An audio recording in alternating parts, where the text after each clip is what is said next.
The crime that would eventually put Timothy Evans on death row was horrific, but when you take a look at Timothy Evans's past, it's not really a shocker that his life played out the way that it did. Before Timothy was even born, in 1924 in the southern end of Wales, his father had abandoned him and his siblings and his mother. And because Timothy's mother made almost no money, when Timothy was born, he was effectively born into poverty. As a young child, Timothy really struggled to learn how to speak properly, and then in school, he just really struggled to keep up with his peers. To make matters worse, when Timothy was 8 years old, he contracted tuberculosis of the skin on the underside of his right foot. This condition is not necessarily fatal, but it causes these large, painful blisters that take a really long time to go away, even with treatment. And because Timothy's outbreak was on the underside of his foot, it made walking nearly impossible. And so for a few years, starting when he was 8 years old and he was diagnosed with tuberculosis of the skin, Timothy had to miss huge chunks of his schooling to get medical treatment. And then other times he was missing school simply because he couldn't walk. And considering how poorly Timothy was already doing in school, these huge extended absences were totally catastrophic for his education. In fact, later in life, it would be determined that Timothy's IQ, which is a way to measure people's intelligence, was somewhere between 60 and 70, which is very low and put him in the range of having an intellectual disability.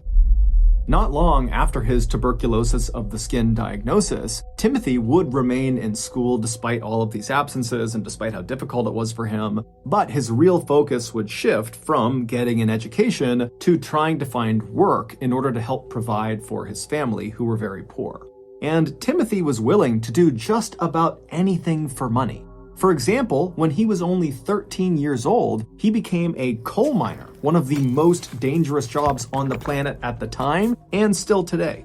But despite Timothy's willingness to do these really challenging jobs that often paid very little, he would always eventually get fired, or he just would not get the job in the first place. He would be rejected.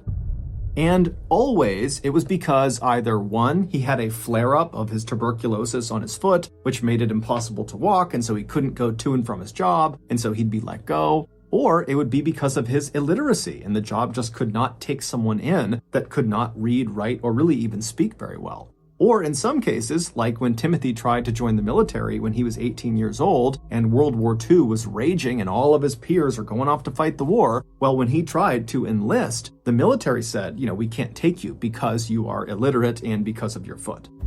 This constant cycle of rejection and embarrassment really made Timothy quite cynical. He felt like he just didn't belong anywhere. And so at some point, perhaps as a coping mechanism, Timothy began to lie. He'd make up tall tales about the adventures he'd been on and all the influential people he knew and the superhuman skills he possessed. Now, most people who knew Timothy didn't believe any of the stories he told, but every now and again, some people actually did. And for Timothy, that little sliver of respect he would get in that moment, even though it was built on a lie, on an illusion, it was incredible for him. He didn't get that anywhere else in his life, and so he kind of became addicted to telling these lies. Fast forward to 1947, Timothy was 23 years old, and he was still living with his family, who had left Wales and had moved to London, and they were living in a very, very poor and dangerous neighborhood. At the time, Timothy had managed to get a job as a delivery driver and had yet to be fired from it. And on one of his daily routes around the city, he wound up meeting an 18-year-old girl named Beryl Thorley, who he really took a liking to. Now, according to people who knew Beryl, she apparently, like Timothy, had a very low IQ. And so Beryl and Timothy, they meet on one of Timothy's routes, and they immediately hit it off and they start dating. And by the end of that year, they were married. They initially lived inside of Timothy's family's apartment, but when Beryl became pregnant in early 1948, she and Timothy pooled what little money they had, and they got an apartment of their own. Their new apartment was terrible. It was tiny, it was dirty, it was located in an even more dangerous neighborhood than where Timothy's family lived, but it was good enough for them, at least at first. Once Beryl gave birth to their daughter, Geraldine, suddenly their cramped living quarters seemed impossibly small for a family of three. And they were already extremely tight on money, and now adding a baby to the mix, they really just did not have enough money to survive. Timothy immediately tried picking up extra work wherever he could, but once again, his illiteracy and his foot, or a combination of the two, held him back. And so it wasn't long before the couple was forced to start taking out these awful high-interest loans that they knew they would never be able to pay back. So they are permanently saddled with debt. They know it. And these loans are only enough to barely get by. This is not enough to move out. This is only enough to stay in their squalid and awful conditions. And so as their debt piled up, in conjunction with all the stresses of being new parents and living in this really cramped space, it wasn't long before Beryl and Timothy's marriage just totally started to erode.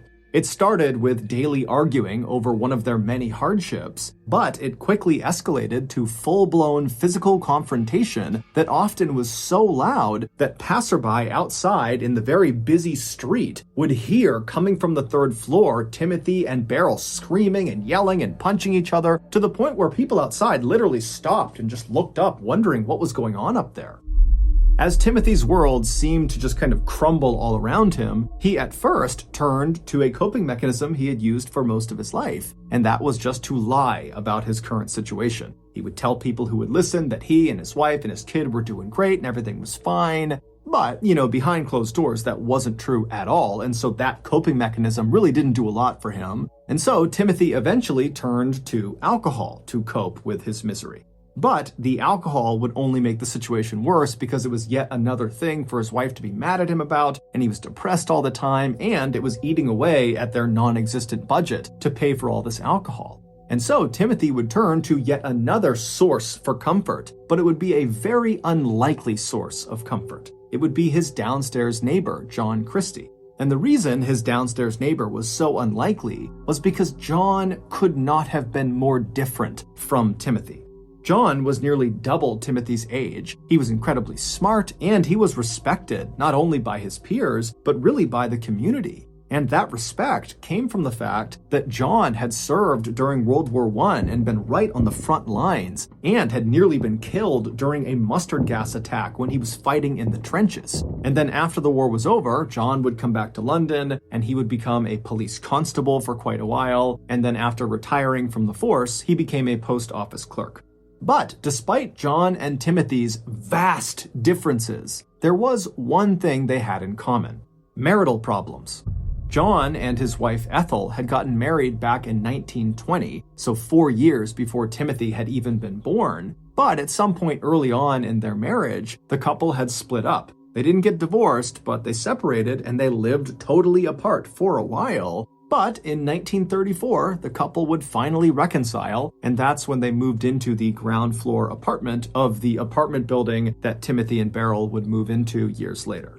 So, years later, when John is sitting in his apartment and he can hear coming from the third floor, like everybody else in the general vicinity, the sound of Timothy and Beryl fighting like crazy up in their apartment, John decided, with his experience with reconciling with his wife, that he ought to reach out to that young man, Timothy, and offer him some advice, or at the very least, be a friendly sounding board.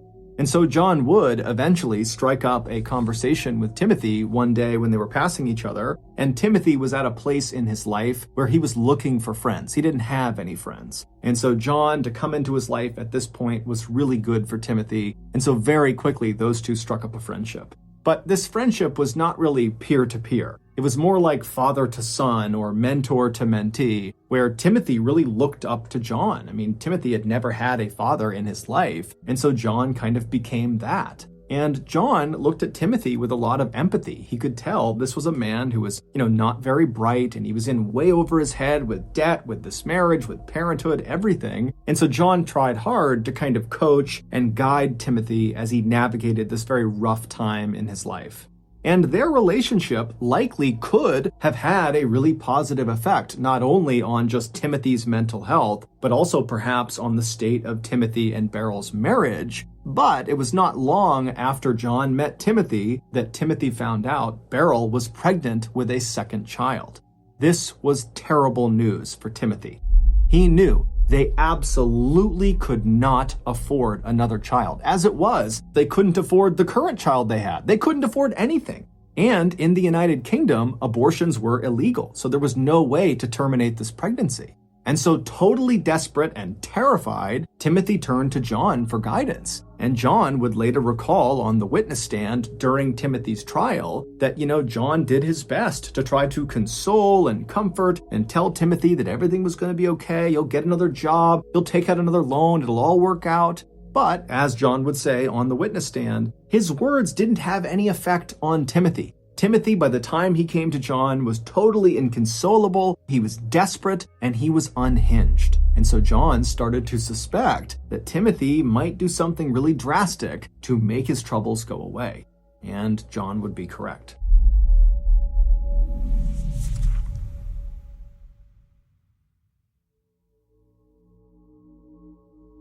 A few weeks later, on November 30th, 1949, a very disheveled-looking Timothy wandered into a local police station in Wales, not far from where he had grown up, and he would confess to the police that he had killed his wife. He would tell the police that he had given Beryl a poison that was apparently designed to abort her fetus, but this poison was too strong and it had killed Beryl. And then after she was dead, Timothy said he panicked, and so he took her body and he dumped her down the sewer that was outside of their apartment building. And then he arranged for his daughter, Geraldine, to go stay with some people in London while Timothy fled to Wales. But after getting to Wales, Timothy said his guilty conscience was just too much, and so he turned himself in. The police immediately arrested Timothy and they brought him back to London. And then once he was in a cell in London, London detectives went out to Timothy's apartment building and they went to the manhole cover that led down into the sewer that was right outside of the apartment building. And right away they noticed something odd. They were not able to get the lid off of the sewer. It was just too heavy. It would move, but one man couldn't do it. And so after 3 police officers, they all got down, they were barely able to get this lid up and off of the top of the sewer. And then when they went down into the sewer, there was no body. There was nothing down there. And so when detectives went back to Timothy in the London jail cell and they confronted him with this revelation that, no, she's not in there, Timothy would kind of squirm a little bit, and then he would totally change his story. He would tell police that it was not he who gave Beryl this poison that ended up killing her. It was his friend and mentor and father-like figure in his life, John Christie. Timothy also told police that he left his daughter, Geraldine, in the care of John. Police are skeptical of Timothy, but because there's a child involved, they just immediately take his story at face value and they rush back to the apartment building and they knock on John's door, and John opens the door and he's standing there with his wife Ethel, and he's totally shocked at these accusations that have been lodged against him by who he thought was a very close friend of his. And John and Ethel would tell police that not only did they have no clue what happened to Beryl, but Geraldine had never been in their care. And so the police are immediately very concerned for Geraldine's well-being. Who has Geraldine? Where is she? But while they were there, they just did a thorough search of John and Ethel's property to make sure they weren't lying. And then after searching their property, there was nothing inside. But when police left John and Ethel's apartment and began searching the outside of the property, an area that they had briefly searched when they were there earlier, looking in the sewer, but now they're doing a much more thorough search. And during this thorough search, they find this shed that was located in the backyard of this big apartment building. And inside of this shed, wrapped in blankets, are the bodies of Beryl and her 13-month-old daughter, Geraldine. They had both been strangled to death. After processing the crime scene, the police went back to the jail where Timothy was being held, and they would tell him what they discovered at the property, and Timothy had a very muted response to it. And then when one of the detectives asked Timothy point blank, "Are you responsible for both your wife and your daughter's deaths?" Timothy would say yes. And then during a follow-on interrogation, Timothy would confess that he had been in a heated argument with his wife over money, and at some point during this fight, which got very physical, he strangled Beryl to death, and then 2 days later, he strangled his daughter to death, and then after dumping their bodies in that shed outside, he fled to Wales. Timothy would actually recant that final confession, but it really didn't matter because when he went to trial a little over a month later, the jury just did not believe that Timothy did not do it. And so very quickly, they convicted him of murder and they sentenced him to death. Just 3 months after his conviction, so on March 9th, 1950, Timothy would find himself sitting inside of the so-called condemned suite at Pentonville Prison in London. He was shackled to this table with guards sitting on either side of him in this very small cell, and then right next to him was this wall that kind of ran down the side of the cell, and on the other side of that wall was the execution chamber. And so as Timothy would have been sitting at this table, suddenly the cell door that led into the holding area would have flung open. The execution team would have rushed in and grabbed Timothy and stood him up before he could run or fight back. And then before he knew it, he'd be pushed over to the door that went through that wall into the execution chamber. Once that door was open, Timothy only would have had maybe a couple of seconds to take in what he saw. And it would have been this pale green square room with a noose dangling down from the ceiling, and right below it was an obvious mechanical trap door. And off to the side of the room was a lever that the executioner would actually pull to open up that floor and send the prisoner falling down into the pit below. So Timothy, he would have taken this in just for a second. His heart would have been racing, and before long, he would have been standing on this trapdoor. The noose would have come down. They would have tightened it to his neck. A bag would have been placed over his head. All the guards would have pushed to the walls, and then before Timothy could even say or do anything, the lever was pulled, and he dropped down into a 12-foot deep brick-lined pit where he would dangle by his neck until he died. This gruesome ending should have been the end of an already very gruesome story, but it wasn't. Not even close. 3 years after Timothy's execution, a man named Beresford Brown moved into the same ground floor apartment that John Christie and Ethel had shared. John had moved out just a couple of days earlier. And so Beresford, he moves into this apartment. It's totally dirty. It's not well kept. And so Beresford decides that he's going to fix the place up. And the first thing he's going to do is he's going to tear down all of the old wallpaper in the kitchen and replace it. And so he goes into the kitchen, he starts tearing down the wallpaper, he makes his way into the kitchen pantry, he starts pulling the wallpaper down in there, and at some point when he pulls one strip of paper all the way to the ground, he sees towards the bottom of this wall inside of his pantry where there are no shelves over it, behind the wallpaper, there is obviously a door, just a small door. It almost looks like the entrance to a crawl space. And so Beresford is totally intrigued, why would there be this door behind the wallpaper in the pantry? And so he rips off the remaining wallpaper over this little door, he finds the handle and he forces it open, and what he sees inside of that little room would haunt him for the rest of his life. 3 years and 4 months earlier, when Timothy discovered that his wife Beryl was pregnant with their second child, Timothy really did go to his friend John for guidance. However, this is where the story takes a turn. When Tim came to John, who was medically trained from his time in the military, he would tell Tim, hey, I can perform an abortion on Beryl if you want me to. Timothy immediately thought this was a great idea. And so totally relieved, thinking his problems are now all solved, he left John's apartment and ran upstairs to his own. He told Beryl about how John could perform this procedure for them. Did she want to do it? And Beryl said, yeah, let's do it. Now, we don't know exactly what happened next, but the running theory is that sometime in November of 1949, Beryl and Geraldine left their apartment on the 3rd floor and went down to the 1st floor, John's apartment, and when they got there, it was just John. John's wife Ethel, she was gone for the day. As for Timothy, he also was not present for this procedure, but he likely knew it was happening.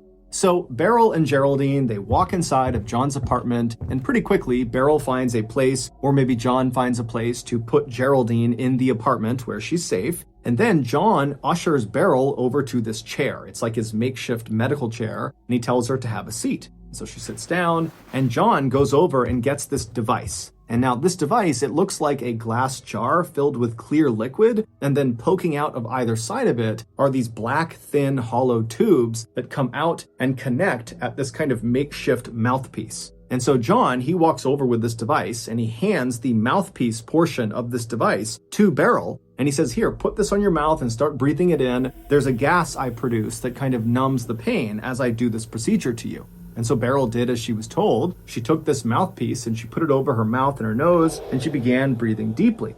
And as she did that, John grabbed a chemical and he began slowly pouring it into the glass jar where these tubes were coming out of. And as he did that, a white gas began to form above the liquid inside of the jar, and there was a cover over the top of this jar. So the gas was trapped inside of this jar. And as Beryl is taking these big breaths through those tubes, she's sucking that gas into her lungs. And very quickly, as she's breathing on this apparatus, she didn't start feeling numb. She just passed out completely.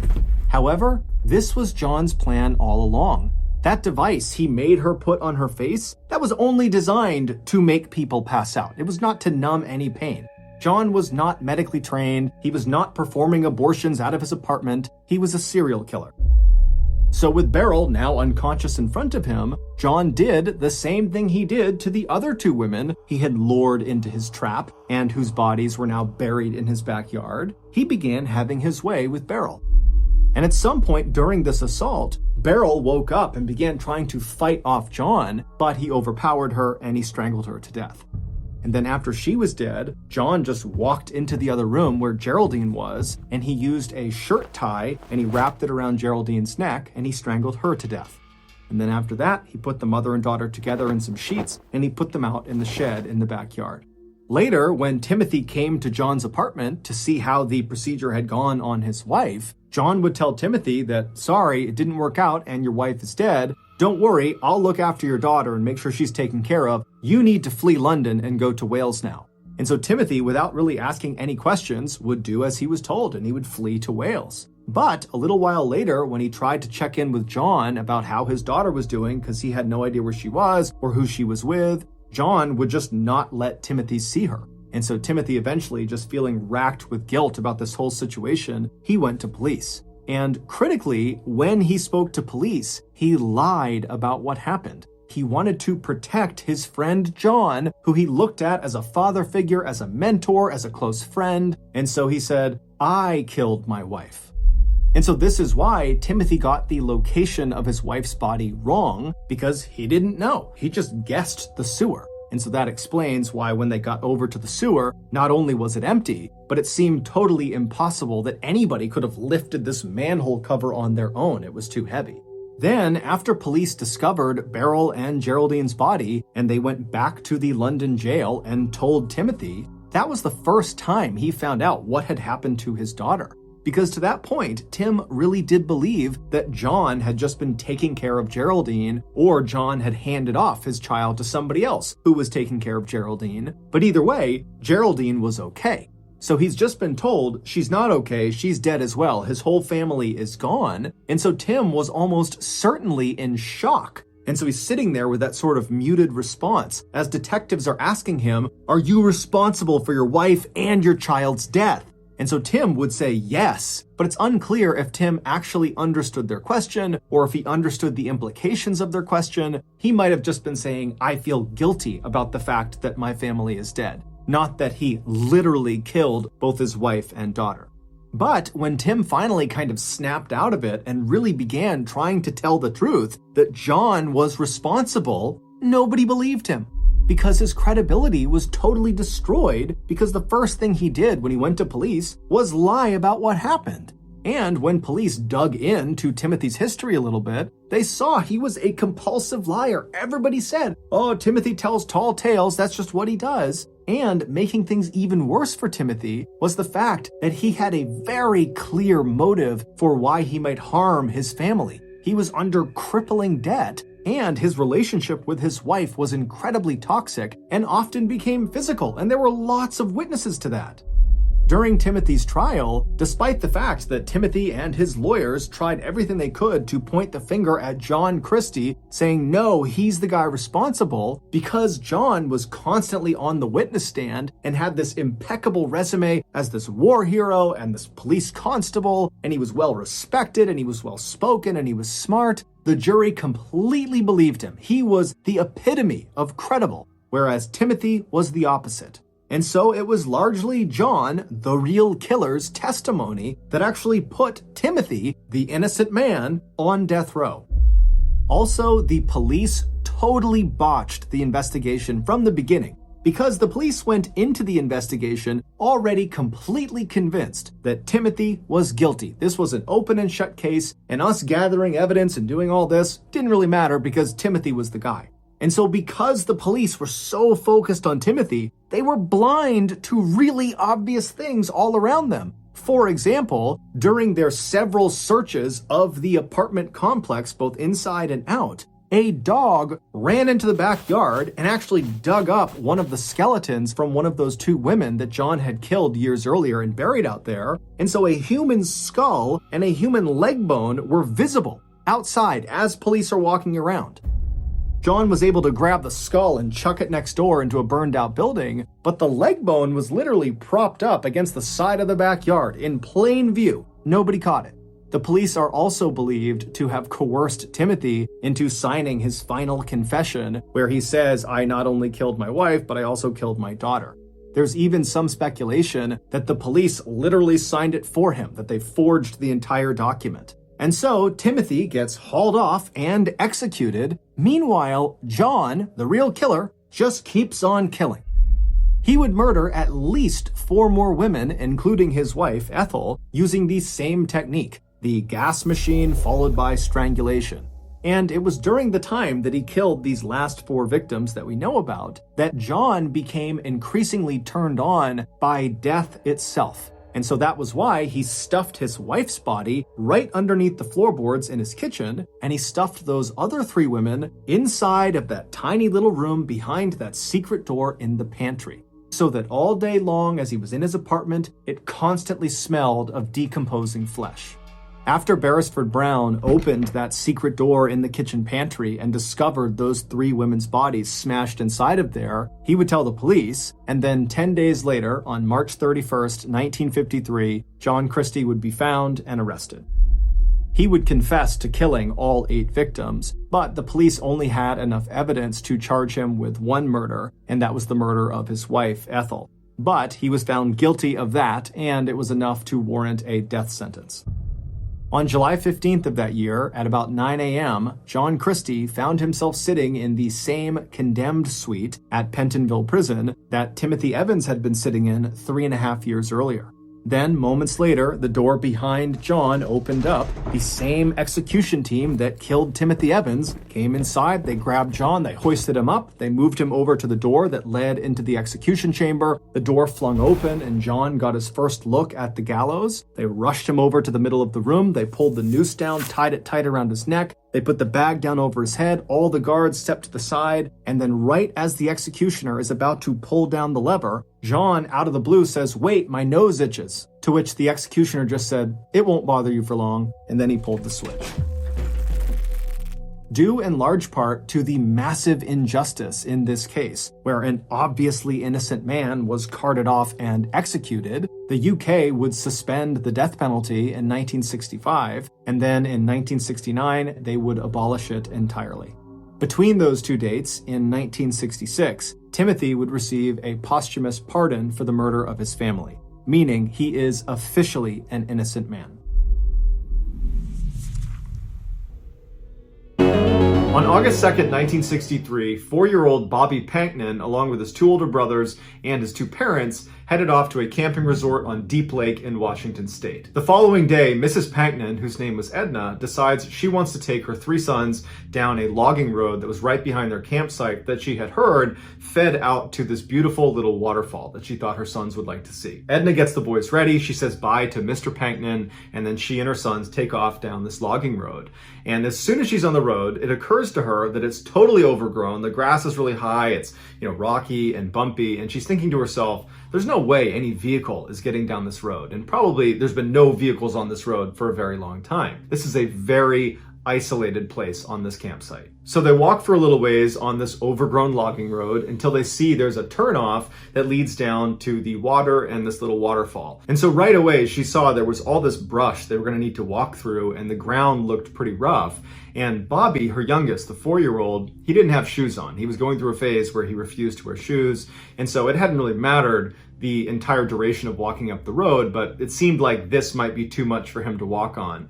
And so she told Bobby to wait on the road, and she told her other son, Jimmy, the 6-year-old, to wait next to him. Those 2 would stay on the road together while she and Bill, the 10-year-old, would go past the brush, go down to the water, check it out for a couple of minutes, and then she would come back, she would pick up Bobby, and Jimmy would come along, and then they would go down and look at the water, and then they would leave. Bobby didn't seem to mind, so he just sat on the road, and Jimmy was a little bit frustrated that he couldn't go with the first group, but he sat down too, and Bill and Edna took off past this brush down to the water. Now, the distance between where Bill and Edna and where Bobby and Jimmy were was only about 10 feet. There was just this brush right in the middle of them that did obscure their view. They could not see each other, but they are very close to each other. And so Jimmy is sitting next to Bobby, and he's getting increasingly more and more restless. He wants to go down and look at the waterfall. He wants to be down there with his older brother and his mom. And so at some point, he just can't take it anymore. And Jimmy does something that to this day, he regrets every single day. And that is, he got up and left his brother. He went through the brush down to where Bill and Edna were. And as soon as Edna saw him, she was mad at him and she goes, "What? You left Bobby up there? Come on." And so they turned around after about 60 seconds and went right back up. And when they got back, Bobby was gone.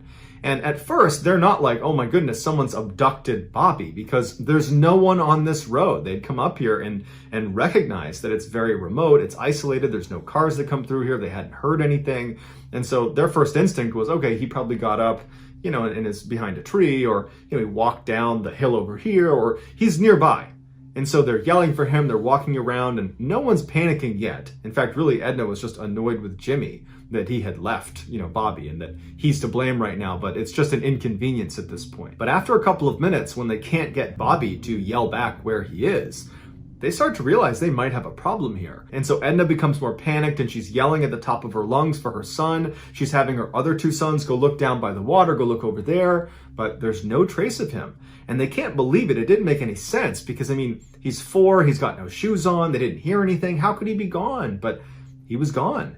And so finally, after a couple of minutes, Edna rounded up her other two boys and they ran all the way back to the campsite where they got Mr. Panknin and they hailed the police, and very quickly, a big search was launched up on that logging road. As soon as the police arrived, the first thing they did is they pressed Edna and the other two boys about, what did you hear? You had to have heard something. He was only 10 feet away from you, and he was within earshot of you, certainly. What did you hear? Did a vehicle come through? Did you hear an animal? Did you hear anybody talking? And Edna and the other two boys, they swore that they heard nothing, that they're just as baffled by it as anybody else. And so the police really didn't have a good starting point of where Bobby could have gone. And in that area, there wasn't any, steep drop-offs or obvious places that Bobby could have fallen into or gotten trapped. The water for the waterfall, it's not deep. It's this little tiny brook. It'd be difficult to drown in that little brook. So they just basically started fanning out in all directions, hoping they would, find a piece of clothing or some other clue that would indicate where he went. After 3 days of searching that yielded nothing, they finally brought in a bloodhound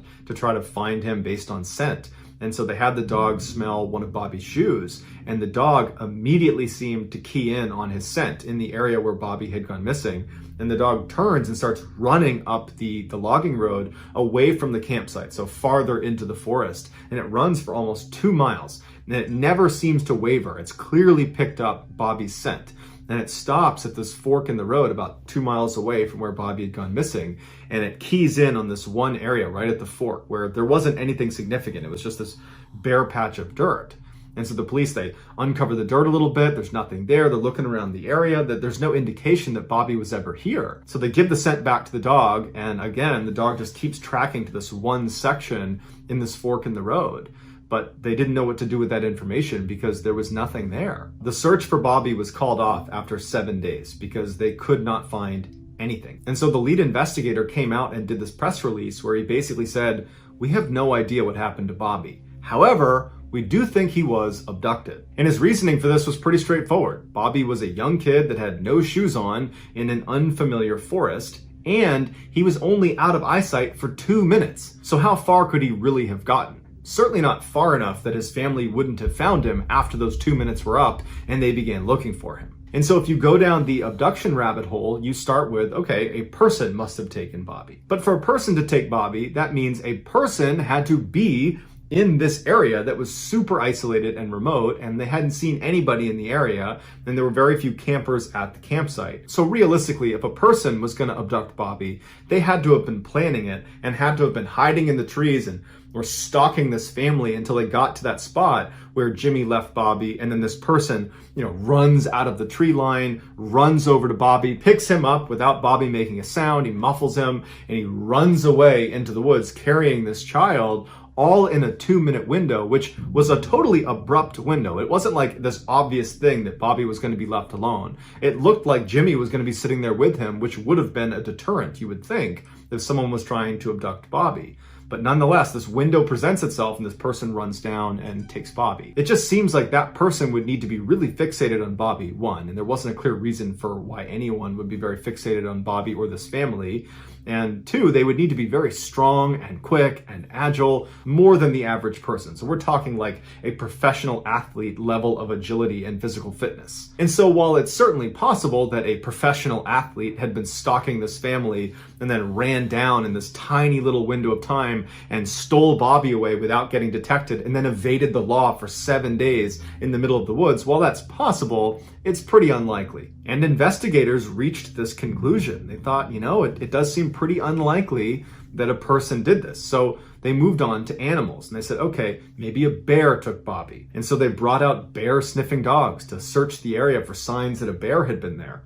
And there hadn't been. And so they said, okay, maybe a cougar had been there. And so they brought out a cougar expert who looked around the area, and there's no signs of a cougar in the area. Plus, there was no blood anywhere around the area where Bobby had been taken. There was no drag marks where if a predator were to grab you, they would need to drag you away. There was no drag marks. So it seemed like, okay, the large predator theory also has problems with it. And so the next theory offered up was, well, maybe a giant eagle swooped down and picked Bobby up and flew him away, which would account for why maybe it was quiet and there was no drag marks, there was no blood, and why he's just gone. But that was when authorities said, okay, we clearly have no clue. And so that's why they gave the press release and basically said, we just don't know. And so while we probably will never know what happened to Bobby, it does seem likely that something took him. And whatever that something was, it was intelligent, it was fast, it was strong, it was agile, and it had been watching that family. Because as soon as that 2-minute window presented itself, where Jimmy was gone and Bobby was vulnerable, it swept in so fast that no one heard it, no one saw it, and it took Bobby somewhere and did something to him. And whatever it did, it probably wasn't good. In December of 1961, James McCormick Sr. was on vacation from his job as a fire inspector for the city of Portland, Oregon. And he was feeling bored, he was feeling kind of restless, and he decided he wanted to go do something fun with his 16-year-old son named James McCormick Jr. They settled on going hunting together as they were both avid outdoorsmen, and so they, along with their hunting dog, headed out to Larch Mountain on December 4th. Even though Larch Mountain was only 30 miles from the city, it was known as one of the most rugged and wild areas in the northwestern United States. And so the men arrive at Larch Mountain, they're excited, they hop out of the car, they put their gear on, and they begin hiking into the wilderness. Now, the weather forecasters had said it was probably going to be pretty cold. There might be some light snow in the area, but the weather should hold for their day trip out into the woods. And so they hadn't brought any equipment to stay out for multiple days. This was just going to be a full day event, but back at night. But after walking for several hours into the mountains, they started to notice the temperature was dropping rapidly. And then it started to rain, and then it started to snow, all in a very short period of time. And initially they decided they were going to gut it out and keep walking a little ways, but they decided, you know what, this is awful and our stuff's getting wet and it's going to get dark soon, so let's just turn around and go back. We can go hunting another day. But it had started snowing so quickly that when they turned around to start making their way back to their vehicle, the snow had covered over everything enough that it looked a little bit different. And they didn't have a GPS, they were using a map and compass, and they were not on a marked trail. They were just kind of walking around the mountains looking for a place to set up. And so they're walking back and they're making turns and they're starting to question where they are. And when they had walked for several hours in the direction they believed was back to the truck, well, they weren't anywhere near a road and they felt like they were in an area they didn't recognize, and they realized they were lost. At this point, it was snowing really hard and it was starting to get dark outside. And so the pair decided, you know what? we got to stay out for the night. We're not going to find our vehicle tonight. It's too dark and we don't know where we are. So let's camp out for the night, and tomorrow we will find our vehicle. But remember, they didn't have any equipment to stay out for the night. All they had was their warm clothes, but they didn't have a structure to protect them from the elements. And so they decided their best bet was to climb up into a tree, because at least that way they're off the ground, they'd protect themselves from predators potentially, and the branches of the tree would kind of protect them a little bit from the snow and from the freezing rain. So that night, James Sr., James Jr., and their dog, they huddle in this tree. It's a totally sleepless, miserable night as they are just destroyed by snow and freezing rain and wind. And then finally the sun comes up the next morning and there's a glimmer of hope, although it's still absolutely dumping snow on them. But they're thinking to themselves, this is going to make a heck of a story when we get back. And so they climb out of the tree, they stretch, they kind of, readjust themselves, and then they begin walking in a direction that they think is the direction towards their vehicle. And for several hours, they're just kind of walking, hoping they're going to run into this road, and they don't. And at some point they realize once again that they are in the same position they were in the day before. They don't know where they are. And now they've walked even farther, potentially in the wrong direction. And so they stop for a second, and James Sr. pulls out his map and he's trying to make sense of where they might be. He's looking around, he's trying to terrain associate to see if he can figure out if there's a specific way he should be going. When his son, who was a really tough kid, didn't complain about anything, he said to his dad, I'm feeling delirious. I feel like I can't think straight. And it's hard for me to stand even. I'm going to sit down. And his dad's looking at him, not concerned about this, because it was a pretty miserable night the night before. And so it makes sense he might be tired. But they had slept a full night's sleep the days leading up to this trip. They've only been out in the elements for one day. They do have warm clothes on. They do have food. They do have water. And so he figures his son will just sit down for a minute and then he'll get back up and be rejuvenated, and they'll keep moving out. And so James Sr. continues looking at his map. He's looking around, kind of waiting for his son to say, okay, I'm ready to start moving again. But his son just continues to deteriorate. He's speaking in nonsense and he can't stand up. And this was the first time that James Sr. really started to feel concerned for their actual safety. Because even the night before, when they were up in the tree, even then it just felt like it was this crazy thing that was happening to them and that everything would be fine. And even that morning when they got up and it was still snowing and they're still lost, he had that optimism, and so did his son. But now thinking, okay, we are potentially staring down another night out here, and we're going to eventually run out of food and water. Our clothes are starting to get wet. The temperatures are dropping below freezing. We don't have a tent. We don't have a shelter. And now something's wrong with my son, which is concerning in and of itself. But if he can't move, then we can't make progress towards getting out of this situation. And so James Sr., who was this really fit fireman, he said, okay, I'm going to pick you up and I'm going to carry you. And he picked his son up, fireman's carry, put him over his shoulders, and for 3 hours, James Sr. just continues to march around looking for the way out. And after 3 hours, when they had not gotten anywhere closer to a road or any civilization, and now it was dark out again, he collapses with his son, and he puts his son down by a tree, and he sits down next to him, and he's totally defeated. And he's like, we got to get ready for another night. We got to get back up in a tree and we got to do this again. And so as they're sitting there kind of talking about how they're going to get James Jr. up into a tree for the night because, he's too weak to climb up himself, they both notice these very bright lights about 100 feet in front of them that look like headlights. And James Sr. is like, oh my goodness, what luck. There is a road that we just didn't see and there's a car that's parked right there. I'm going to go up and communicate with them and tell them that we are stuck out here and see if they can give us a ride. Stay right here. I'll be right back. And so James Sr. gets up and starts running towards these lights because these lights are their lifeline, and he wants to get to them before they potentially pull away without realizing, there's some people that really could use some help here. And so as he's moving, 50, 60, 70 feet away from where his son and his hunting dog were, the lights just continue to go farther and farther away from him to the point where James Sr. stops. And he's looking at these lights thinking, are those headlights? Like, what are those lights? And at some point, the lights just kind of disappear into the forest and then they're gone. James Sr. looks around and he realizes, there's no road over here. I'm in the middle of the woods. Like, what were those lights? And so he stands there for a minute thinking to himself, am I losing my grip on reality? Like, what's going on here? And he turns around and he starts running back to where his son and his dog were. And when he gets there, only his dog is there. His son is now gone. And what's going through James Sr.'s mind is, how? Because he couldn't walk until now. And my son certainly wouldn't have lied to me and made me carry him all the way here. And there's enough light out that he could actually still see the footprints on the ground. And so he grabs his son's backpack that was left by the tree, he picks it up, he grabs his dog, and he starts yelling for his son and starts walking along the footprints that were left by presumably his son. And so he's walking along these footprints and he's yelling out for his son, he's not hearing anything, and this whole time he's thinking to himself, like, why would he even leave? Even if he could move, why would he leave? You know, we're obviously in this together. Like, what's going on with my son? And so he's walking, and after about 30 minutes of walking along these footprints, because the snow was coming down so heavy, the prints were getting harder and harder and harder to track because they were filling in with snow. And finally, it got dark out, and then he really couldn't see the prints anymore.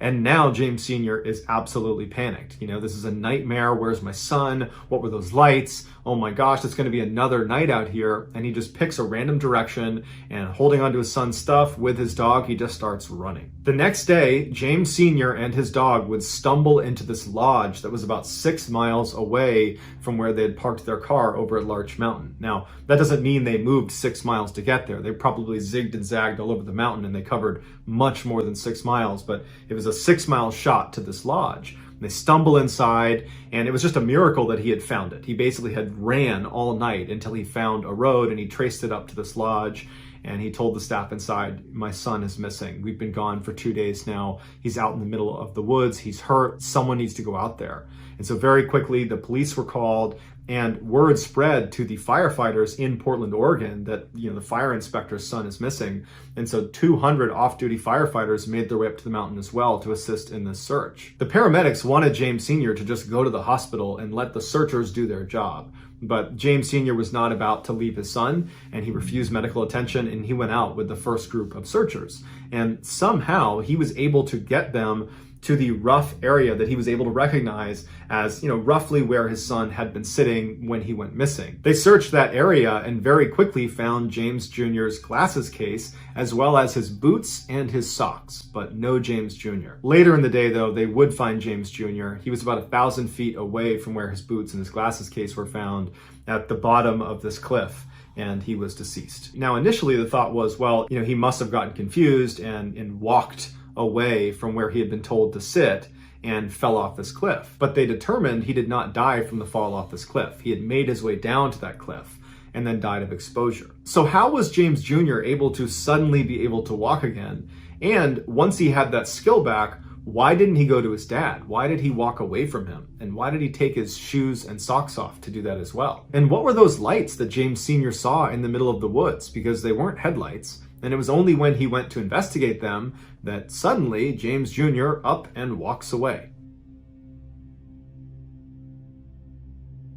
In early July of 1953, Mr. and Mrs. Huggin, along with their 3 young daughters, left their home in Winnipeg, Canada for a 6-week summer vacation. They were headed to the girls' grandparents' summer cabin in Wade, Ontario, which is one of the more remote and wild sections of Ontario. Their cabin was right in the middle of this huge swampy forest, and they were not too far from one of the biggest lakes in Ontario called Fox Lake. The family arrived late on July 4th, so they didn't do anything when they arrived. They just hung out at the cabin. And then early the next day, all the adults decided they wanted to take the girls to Fox Lake for the day. So they began gathering all the supplies they would need while the 3 girls played outside the cabin. Now, there's no neighbors or anybody else anywhere near this cabin. And so it was totally normal to have the girls just play outside. They were not concerned about, you know, them getting taken or something. And so the 2 older girls played in the front yard of the cabin, and Geraldine, the 5-year-old, was playing on the side of the cabin. So the 2 girls in front couldn't see Geraldine, and the adults, they were keeping their eye on all 3 girls, but they were mostly just kind of going in and out of the cabin, getting their stuff together, periodically poking their head out, but the girls were fine. At 10 a.m. that morning, the parents had finally packed up the car, and they were ready to collect the girls to head over to the lake. And so they went outside, they got the 2 girls that were out front, and they went to the side of the house, and they couldn't find Geraldine. Now, they weren't worried because where could she have gone? And so they walked around the house, they're yelling for Geraldine, and they asked the 2 girls, you know, have you seen Geraldine? Where'd she go? And they're like, oh, we don't know. She was just over on the side of the house a minute ago. And so they can't find her outside. And so they go in the cabin thinking she must have gone in there because that's the only place she could be. But after thoroughly looking through the cabin and not finding her, they started to get a little bit more worried. At this point, the adults start talking to each other and they're saying, did anybody see Geraldine in the past couple of minutes? Has anybody seen her? And they all said, yeah, I poked my head out the window and I saw her within the past 10 minutes right on the side of the cabin. And so they all agreed within the past 10 minutes they had seen her right outside the cabin. So they're alarmed they can't find her, but they're thinking, we're gonna find her. So they go back outside and they're looking around and they're yelling for her. Now, this is such a remote section of Ontario that there's really no noise pollution and sound travels really, really well. And so when they were yelling her name, it was booming through the woods. And even if Geraldine had, sprinted for 10 minutes away from the cabin, she still easily would have been within earshot. And all she had to do was just, yell back and they would see her. But she didn't yell back, and there was no sign of her anywhere. And so at this point, the family is panicking, and so they call the police. The police show up, and they're looking around thinking, we're not going to be able to search this very effectively on our own. This is a huge, wild, remote section of Canada. And so they called in some professional trackers that were familiar with this area to come in and help them with their search. They also called the army in Winnipeg to send over some people to assist as well. But as soon as the search started, the skies opened up and dumped rain all over the entire area, basically washing away any footprints that they could have used to potentially find her. As the day wore on and the sun was starting to set and there was still no sign of Geraldine, her father said something to the searchers that was intended to help them find his daughter, but it was just this incredibly heartbreaking comment. And what he told them was his daughter was afraid of the dark, and that once it got dark out in the woods here, she's just going to sit down and cry. And so that will stop her from moving farther away from us, hopefully, and we should be able to find her. But they didn't. And for 3 days, they looked everywhere for her, and there was no trace of her. And to make matters even worse is the weather had been really rainy and cold, not below freezing temperatures, but close, like in the 40-degree Fahrenheit range.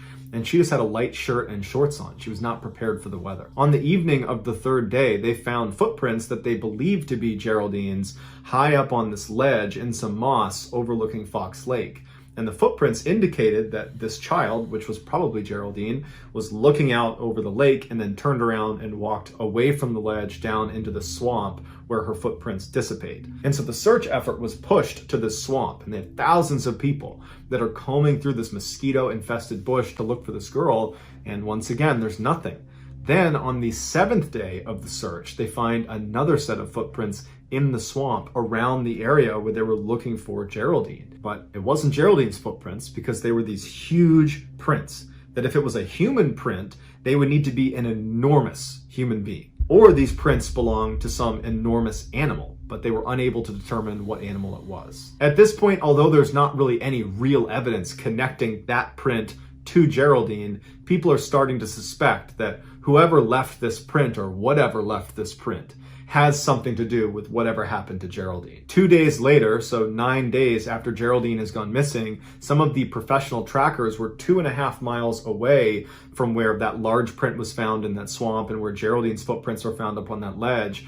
They found a piece of her plaid shirt 2.5 miles away on the eastern shore of another lake called Long Lake. And so they pushed the search effort over to that section of Long Lake, and within 24 hours, they would find Geraldine's remains. The scene where Geraldine was found was bizarre. There was very little left of Geraldine, and from what was left, it was clear there had been significant animal predation. And so initial thoughts were, she must have been attacked by wolves, that's what killed her.